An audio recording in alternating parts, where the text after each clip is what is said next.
Hi guys, welcome. It's Thursday night. It's time to sew. So what we're going to talk about today is how do you select a design or a motif that you want to put on your quilts, because that's really, you know, there's lots of patterns out there, and most of the patterns don't tell you how to quilt it unless you quilt by checkbook, and then, you know, well, then it's not totally yours. I'm kind of picky about doing my own quilting. So, like, how do I come up with a design? How I quilt it, how I pick the colors, all that. So, as everybody who's been following me knows, that I've been working on these little teeny mini quilts. Actually, these are called Pint Size Table Runners from shabbyfabrics.com. Right now, it's a free download. How long it'll be free, I don't know. And they have wonderful kits. So I did this one not from their kit. Their kit is different. I'm picking my own colors. And the reason I bought their kits, and they are wonderful, they do laser cut all of these pieces for you. However, you know, I'm not a big fan of machine applique, hand guided. And I bought a kit or two of them before. And you know, what I ended up doing was I ended up digitizing the design using my Masterworks back, that was a couple years ago. It took me longer to digitize each and every piece, because you know how I am, I've got to have this out, the stitching perfect, and you know, I don't have patience for that anymore. So it took me longer than to digitize all that and just do these two end panels, than it would be just to needle turn it, and I love needle turn. Y'all know that. So anyway, you can get these free from www.shabbyfabrics.com, and you go to the bottom of their page. They've got free downloads and tons of free videos, so they're great. Here is the quilt that I just made. I just finished it yesterday, and I started quilting it this morning. So how I decide what I want to quilt. So let's take a little bit better look at this. A lot of people will say that they just let the quilt talk to them. Yeah, right. Well, that doesn't work when there's nothing coming through. So I have a few little things that I use that are sort of my go-tos all the time. First thing I do is I'm going to stabilize. I'm going to stitch in the ditch and outline all of my applique. I outlined all of this. I did all my stitching of in the ditch. So what'd you say? What trees? Oh, the bees. Janet, it looked like you said love the trees. And I'm going, what trees? The bees. I love little bees. So, and this bee came with the pattern. You know, that's part of the pattern. And I'm going to show you how I came up with these bees, because these are not part of the pattern. And I'm going to show you how I drafted that too. So anyway, so what I do is I take a look at it. So like I said, while I'm pondering what I want to do, and I'll search the internet and sort of go through all kinds of patterns and literally just make myself crazy for a while, you know, while and not sleep, because I stay up all night and search the internet looking for stuff that I want to do, and often don't find it. But anyway, but if I'm doing all my stitch in the ditch, gives me a time to sit and think about what I want to do. I also have a rule of thumb too, that if I have a lot of curves, I'm going to put a lot of straight stitches in the quilting. If I have a lot of angles and straight, I'm going to put a lot of curves, a little bit different. So, and this has got sort of 50-50 of each. So I thought, okay. I also took a look at this fabric right here, the white. Okay, it's got these little dots, because, you know, I don't like to mark, because you have to take marks out, and that doesn't always work too well. And so what I did was I just simply used my rulers. This is my favorite ruler. What I'm doing can be done on a domestic machine. You can do it on a long arm, and then I have the sit-down long arm, which is the Tiara, that I just love to use. So I just used my ruler, and I just simply went between the dots, and it kind of gives it almost an egg carton look to it. So I like that. So I just did a cross hatching, and rather than doing a lot of measuring, I simply put the ruler straight through the middle and just kept going. Did one side, filled it in, and just kept on going. And that gave me more time to think about what I wanted to do. Okay, so that was easy. A lot of times when I have an applique, I want to do a close, at least a 1/2 inch, 1/4 inch background fill of some sort around the applique in order to make that applique pop. I want that applique to come forward and to sort of bulge out a little bit. So all I have done here is I've taken white and I've outlined everything. I outlined up here and I did the cross hatching and outlined all of that. That is all I did. But if you're picking something else, like I've got some other ones where I've taken stippling. When I am in stippling is one of my go-to. It's kind of boring because after, you know, so many years, there's only so much stippling you can tolerate, you know, like, it's like, oh God, stippling again. I like to do something called McTavishing, which is S-curves. I will take a repetitive shape. Sometimes I take a clamshell or a paisley and I just keep on repeating and repeating. Anything to beat down the background. And that's what I've done. Like I said, a lot of times I've taken swirls. My other thought was to simply, since I had the little buzzy things, that I was just going to do little loops all over the place. That would have been good too. But, you know, I just sort of came up with this, and this is what I like. But, you know, and it depends on my mood. There's times where I go feather crazy and I stick feathers on everything. You know, there's other times where I'm in a clamshell. I will do clamshells on everything. And McTavishing, I love McTavishing. And I think there's lots of videos on the internet about McTavishing, and that's also another go-to. So I like lots of background fills. I think Angela Walters is doing a series right now on YouTube about background fills, so there's lots of background fills. Okay, now how I decided to do, I think this is called a monkey wrench, the monkey wrench quilt, is I looked over here and I thought, okay, I have triangles and I have squares. Okay, first of all, I'm going to do stitch in the ditch. No thinking there. Usually what I do is I pick a color. I'll look at all the different things. I think, okay, because I don't like to change thread. So I used white thread. I started over here because I used white thread. Now, instead of changing the color thread, let's do all the white thread. So I did all the inside, stitch in the ditch. What I did here is I also don't like to break thread if I can help it. So what I did, and it's hard to see this, and let me get, oh, here's like a pencil, so I'll show you.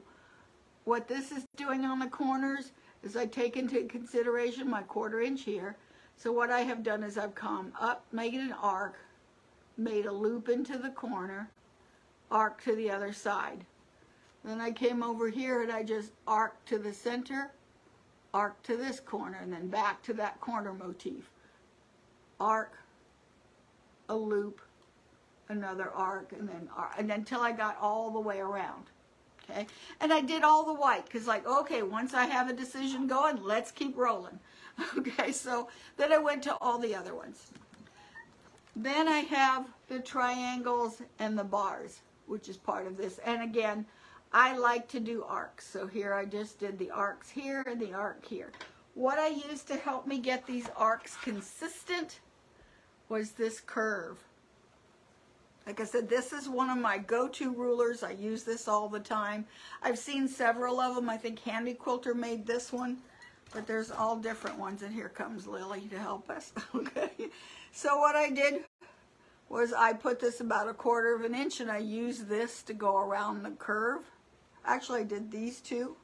And I was able to go round and around. In one case, I picked green. So I usually start at one end and I curved. Seriously, I don't have a bobbin for you. You need to go play. Go away. I lost my pencil. Here it is. She's always begging for bobbins. Okay, so I curved here, and I used that ruler here. I have several rulers that I use with different arcs to get this curve. And then I came over here and I went across, down here, across, and then across to here, because that was green. And did that again, repeated that corner motif, and then the straight bars. There's nothing fancy about them, they are just straight. See, I have the arcs, and I have straights. Very simple, nothing. So that was pretty much all of it. The other thing I did is I did nothing on this bar, the sashing. It is 1/2 inch wide. I don't need to do more. It'd be overkill. Then what I did on the, I call this the awning because it looks like a patio awning. I went straight across here, used my ruler, and then I just went around here in an arc. Like I said, I like my arcs. After a while with practice, you don't need to have a ruler to do these small arcs. I don't think so, Lily. We're not getting in there. No. Just getting rowdy. Okay, so that's all there was. Now, the last thing is, what did I want to do for the centers? And I thought, I want to do a bee. Okay, I don't have any, I looked through all of my stash. I didn't have any good bee motifs, so I was forced to draw my own. So, I sort of looked on the internet. I have no idea what that's about. So I measured, I'm taking regular tracing paper, nothing special. You can also use Golden Threads paper if you have Golden Threads paper available. I do, but they're in a big roll and I don't need that much. I'm only doing 4 little motifs. So I'm going to grab out a piece of tracing paper. You want any paper that's kind of stiff and tears easily. You want it to tear real easily and cleanly. Okay? So I'm going to get my Sharpie and my ruler. I measured it. The center motif is a 2-inch square. So that's 2 inches. Okay, so I'm going to draw my 2 inches, and I usually will do that in a Sharpie marker because it doesn't smear. So I'm drawing my 2-inch square, and I'm just using my ruler here to draw the square.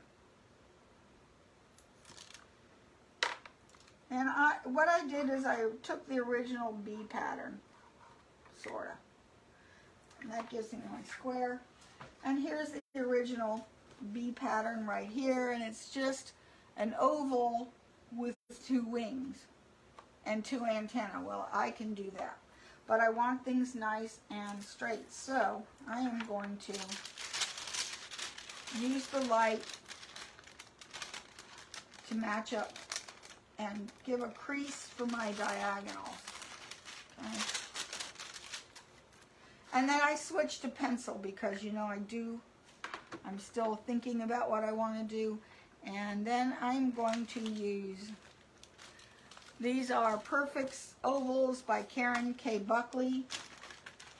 So I want to find, and I also use, these are her circles. I use a lot of these to draw. Because you know I can't draw worth a darn. Okay. So I'm going to place this, let's see, I want the wings to sort of go this way, and I'm going to put this bee on the diagonal, sort of in the middle, okay? So I draw my oval. You can see me, let me try to do this. Drawing my oval, okay? And I know it has 2 wings, so let's see, I'm going to come in a little bit and draw sort of like a, well, this is a feather, okay? And I want another feather smaller underneath, which is the other wing, okay? Now, the head of it is up here, so it needs antenna, so I'll make swirlies. And this will sort of scoop down, and hopefully it'll look like an eye, so I don't have to break thread and do an eye. And then I'm going to sort of point the bottom to give it the behind of the bee. Can you see that better? There it is. And then I need to draw stripes. So let's see, I want, how many stripes? How many are in the pattern? The pattern has 3 stripes. Okay, 3 black stripes. Okay, so I know I want one sort of here. in here, and one in the middle, and one at the bottom. Okay, and I'll just color those in. Okay. Then I transfer this to marker.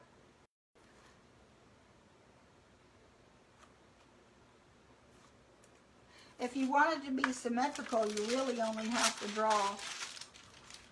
Oh, I didn't do it symmetrical, so I'm going to fix that. I like the way, and what I did is I folded it in half and I can see through. So this way I get at least symmetrical wings. Okay. And back up if you want. So once I've drawn that, I'm going to erase all my lines so it's not distracting. And then I can take this, fold it in half, and draw another set. So I would turn this over, I can see through this, and I can go ahead and draw another set. So I'll just say that I did. I'm not going to waste your time while I do that. I already have another one already drawn out. So what I can do with this is then I can just go ahead and audition it. See how I want it to be shaped? Okay, then I have to keep an eye on this today. I can now see how I want it to go. I want all of them to go with the antennas out towards the edges. I just simply pin this in place. Now I'm using black thread, but you can see through the quilt, or you can see through the paper and see its positioning on the quilt. And this way you can see what it's kind of going to look like when you're done. And I'll put a few more pins here.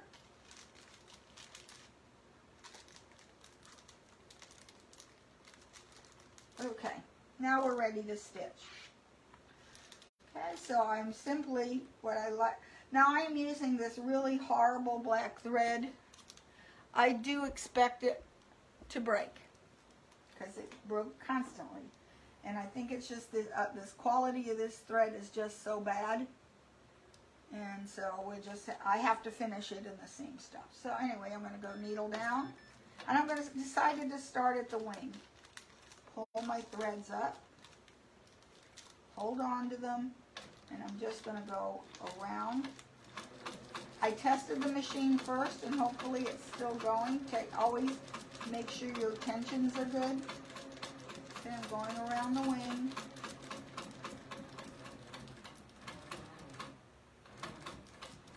Okay, oops, I should have cut that. Okay, I'm going to start to follow. I'm going to go across one square, or one stripe, and over. And then one stripe, and over, back. Okay, I have to just back up a little bit. And you can't be afraid to overstitch. In other words, go over the spots where you just stitched. And that's okay to do that. And stitch that one. Okay, and now I'm going to do that one, that bottom wing. The top wing, and I'm doing these just like a feather. Come up and do the stripe.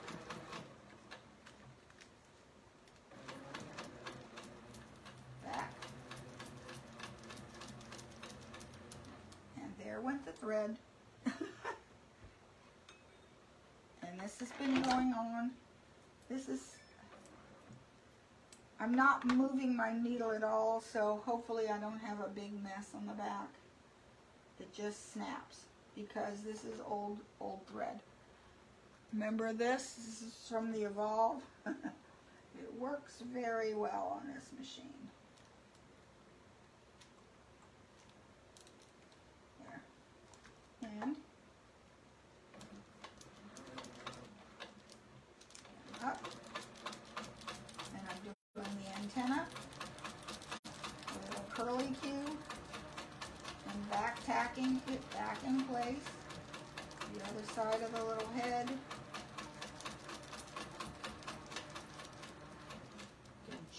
snap on me, you devil. Okay. And then back down. Don't you do that.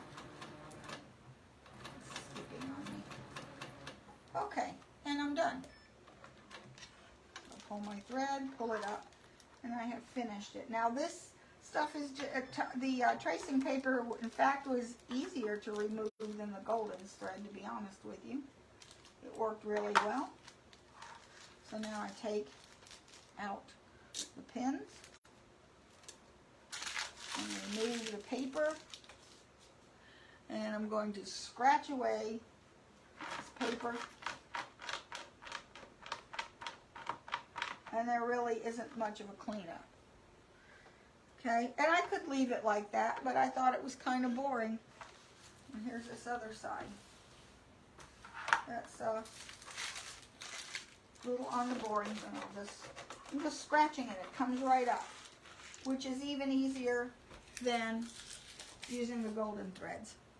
Golden threads, sometimes I have to get a pair of tweezers and dig it out. But I'm thinking, it's kind of boring. It needs color.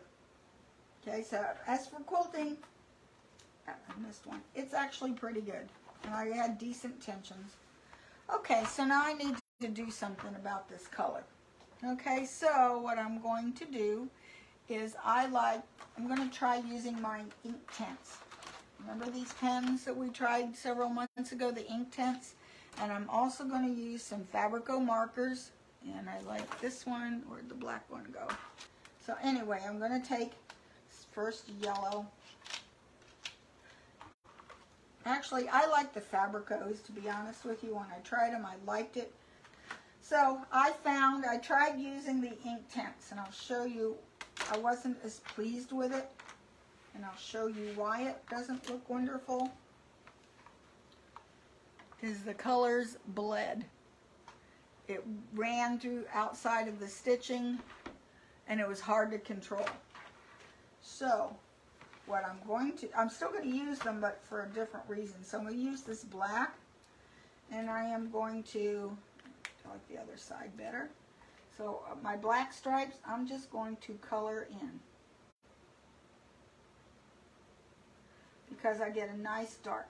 I think during the test that we did, the problem we had with the Fabricos is that they don't keep the colors very well through washing. However, this is a table runner, and it's being used once a month, every year. And the most I ever have to get off of it is cat hair. Okay. Now I'm going to take the yellow, and I'm going to give this a good, nice, solid yellow, but this yellow is way too light. And I notice on this one, I didn't come in with his eye. I missed it. Okay, so here, usually I'll let them dry or heat set them in between.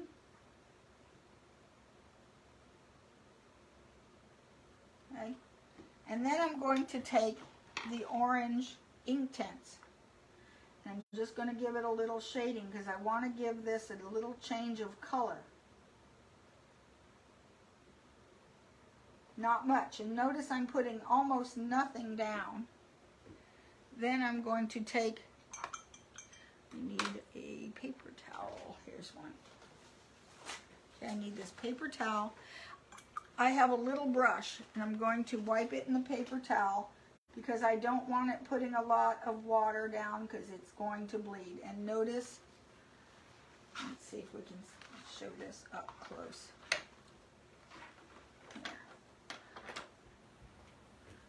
Okay, so as I wet it, paper towel it. If you don't, that color is going to bleed all over the top of the quilt.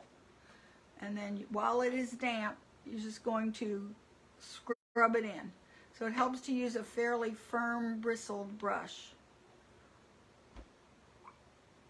You don't want to get it in the Fabrico because that is also water soluble. Okay, to set it, let's see, I brought over my iron, and I'm going to heat set this down. And over here. Where am I going? Over here. I'm heat setting this down with no heat at all. That won't work. Okay, I've got to wait for a second. Okay, I'll color the other one in while I'm waiting. Okay, again, I'm going to take, actually with the black, I'm going to take this one and I'm going to do the Fabrico and heat set it. Because then it will not, once it's heat set, it won't pick up color from the other pens or bleed color. Okay, heat set it for about 10 seconds.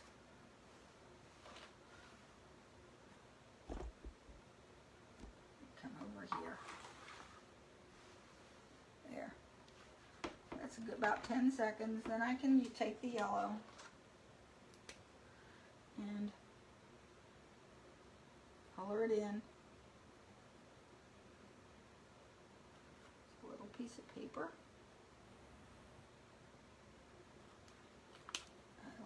I like the firm end better.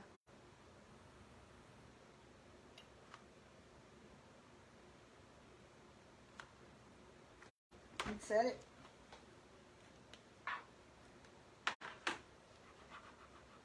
Now those colors shouldn't bleed on me. Let's see. Okay. Let's take a little bit. Just give it a little blush of color.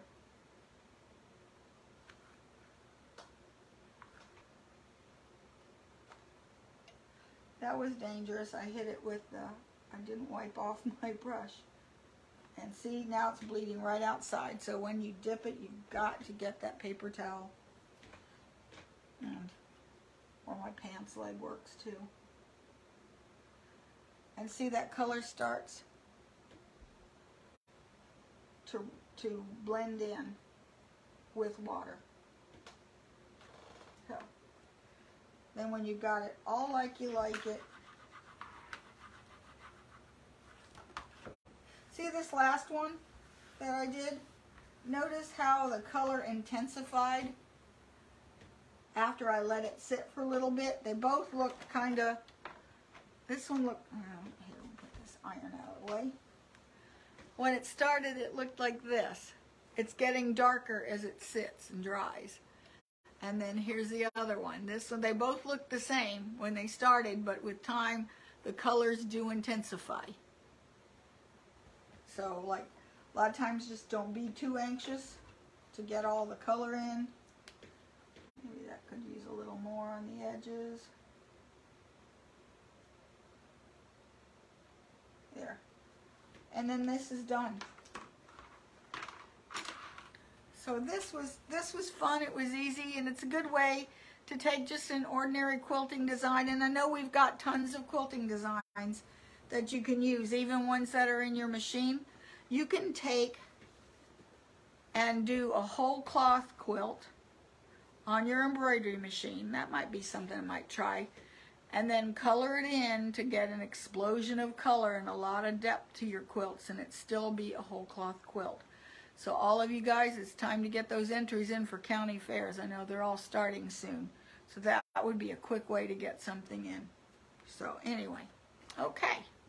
That's all I have for you guys today. It's actually, we finished 15 minutes early because it takes practice, that's all. That's why I say, if you're new to quilting, invest in a ruler foot and some good rulers. You don't need a lot of rulers. You don't have to be like me who'll buy everything on earth there. You know, I'll just like go crazy at a craft fair, at a quilt show. Because oh, there's something I don't have, you know. I have a whole sewing room full of, things I need to have that I've never used in my life. So, but I've got to have them. So, but I would say invest in a good ruler. You want one with a nice curve on it. I like the slots. And a ruler foot. Even if you have they make ruler feet for every domestic machine. The only difference is that if you are using a domestic machine, if it's a low shank, this is a long arm ruler, it is 1/4 of an inch thick. It may not fit under your foot. However, since I have this machine, I don't do anything but long arms, or long arm rulers. That's what I buy. But if I'm using it on another machine, the way the foot is, I may not be able to get it. Let's show you on this side, okay? Let's do this again. Come on. There we go. Okay, I may not be able to get it to go under this way. Okay, and what I do on my rulers is I put this is a Rubbermaid drawer liner, like these things that you get by the roll at the dollar store. Okay, I just cut them into strips and take a double-sided tape and tape it to the bottom, because now this becomes a gripper, so it makes it easier. I don't like gloves, but this works. This is what I use instead of gloves, because it sits on the top and I can literally move. Well, this one I can move with one finger. A king-size quilt is really not much harder to move around. That's over here. It's not that much harder to move around. And you can even make it as small as you want, you know, if you're working on a border. And if your ruler, having trouble with your ruler slip, I just slide it under the ruler and I use it this way. So if I were going straight, I use this in order to guide my quilt. If you have a domestic machine, you may not have this much clearance to accommodate this ruler. Do I still use them? Yes. I just have to be mindful that it has to stay on that side. It has to stay away from the shank of the foot. So I may have to turn things to accommodate it, but I still use them. But they do make thinner rulers, especially So Steady, which is Westerly, is the same company, that they do make the thinner rulers for the ruler foot for a domestic, a low shank. You would, if you have a domestic machine, you're going to have to tell them. And a good place to go is either your machine manufacturer will have ruler feet for your machine, and there's different kinds of ruler feet. Here's my box of feet. I'll show you what some of I like. These are all the different feet I have for this, but they also come in a version for the machine. Here is an open toe, and you can get those.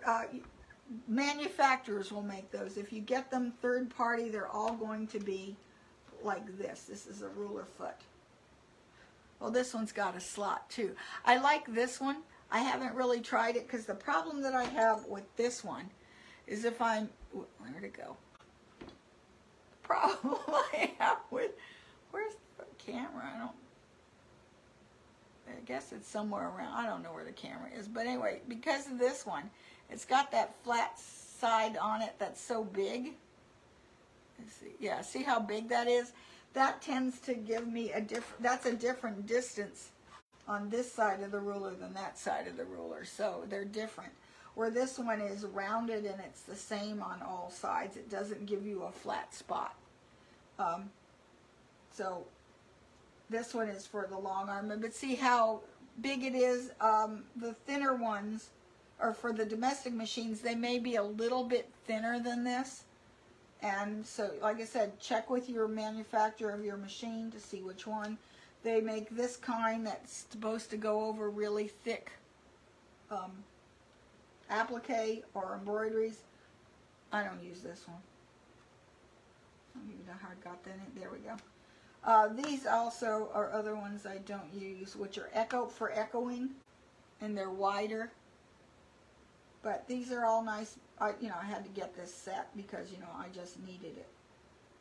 Because I didn't have it. And I just had to have it. So, like I said, you want to get the right foot. If you're never going to get a long arm, then just get the rulers that are thinner. It is not the same as this ruler. This is a drawing ruler. It's very thin, a whole lot thinner than, see how much thinner it is? Let me put them even so you can see. See how much thinner? This is 1/4 of an inch.